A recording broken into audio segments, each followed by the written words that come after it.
Guys, may piplex ako ngayon. Ayan. Meron akong balot.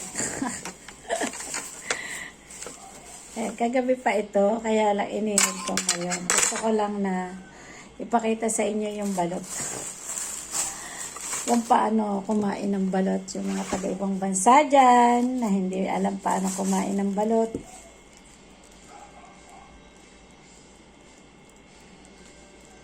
Guys, yung mga taga-ibang bansa dyan na hindi marunong magkain ng balot, tuturuan ko kayo. Ano ba yan? Ba't madilim yung aking kalagayan? Ayan po. Baka hindi pa kayo marunong kumain dyan ng balot, ha? O, higupin muna yung sabaw. Mainit kasi ininit ko nga eh. Teka lang, dahan-dahan naman.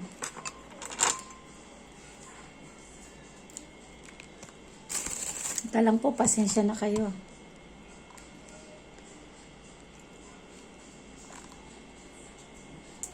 Ayan, medyo nakikita na ba ako?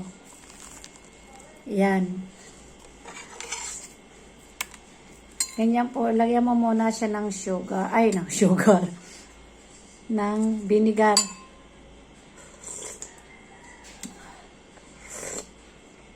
Tapos, may kanyan na lasa siya. Kung gusto nyo pa ng mas maalat, lagyan nyo ng maalat na asin. Grabing higop. Ayan po siya. Ito yung sisiw na ano mabubuo. Ayan. Kukuha ko ng asin. Diyan yung asin sa likod nyo eh. Tapos, kainin mo siya ng hindi nga masyadong malaki yung ano niya guys eh. Yung ano po, yung sisiw. Yan po pagkain ng balot.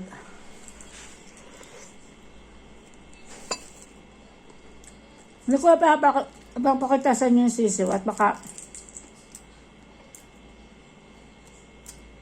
maano yung ating video ma-restrict. Ganyan. Sausaw sa suka.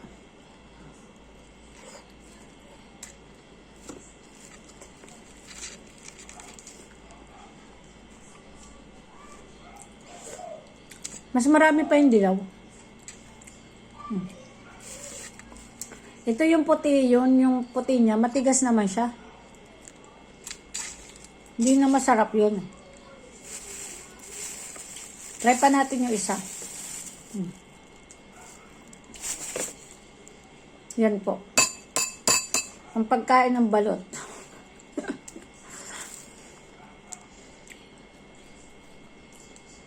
Yung pagkain ng balot, ganyan. Tapos, gaganyanin mo siya, tanggalin. Yung shell. Bawasan mo muna yung shell. Tapos, yung sabaw niya, higupin mo muna. Mainit, guys. Sinisip-sip po yan, ha?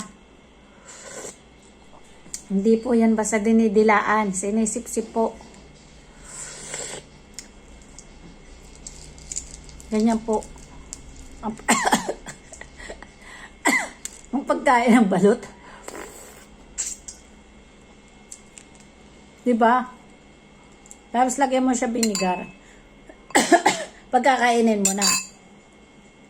Ulit-ulit lang siya, sabi ko.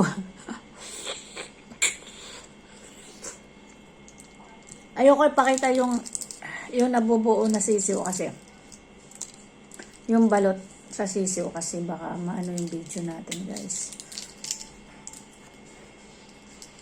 Yan, yun lang pagkain ng balot.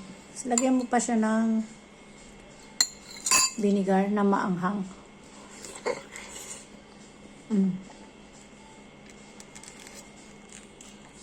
Asin.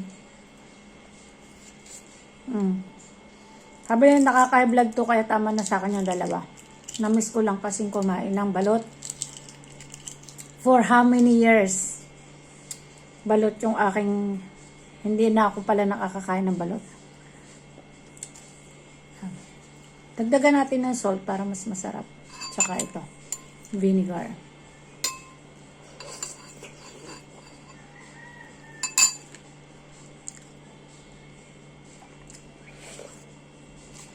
Yun.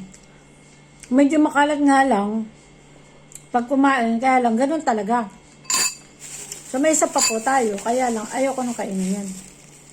Baka ako'y ma-high blood. Ayan. Bigay ko na lang sa aking mga anak.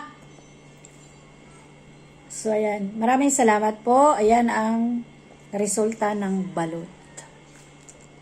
Good morning. Hindi ngayon good evening. Kagabi good evening. Kinain ko yung dalawa din kagabi, nakadalawa. Tapos ngayon dalawa. Diba? Sayang kasi, 10 ang binili namin. O ilan pa yung natira? 3. O ngayon, nakain ko yung dalawa, so may isa na lang. Sa kanila na lang. O nagpakasawa ako. Tapos may suman kami. Ayun yung kasaba na suman. O. Ito naman yung suman na malagkit, pangkape. Grabe, ang dami kong kinain ngayong umaga pa lang. Diba?